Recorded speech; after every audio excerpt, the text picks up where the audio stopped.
A show of power from Argentina's trade unions, hundreds of thousands taking to the streets to protest the young government's radical economic reforms.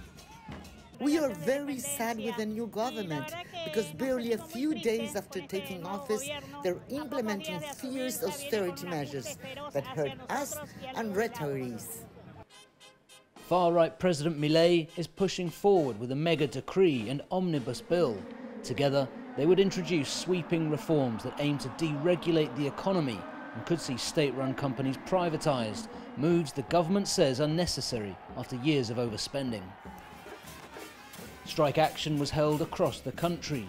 The government's proposed reforms impact regional economies and individual sectors.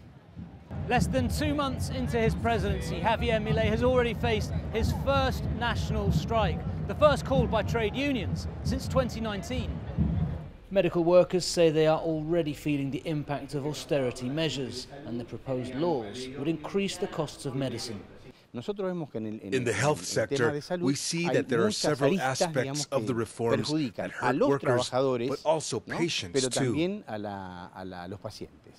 Juan Gabriel Mendez is part of a group of business owners that support the reforms. He believes the power of unions in Argentina stifles growth and says the country needs a radical change in direction.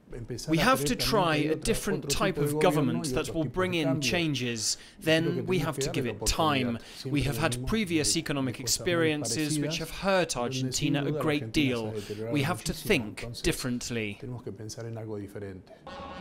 Congress is debating the bill and the government is pushing to have the legislation approved in the lower house. Meanwhile, unions and social organizations sent a message they will resist any move to rewrite the country's social contract. Joel Richards, CGTN, Buenos Aires.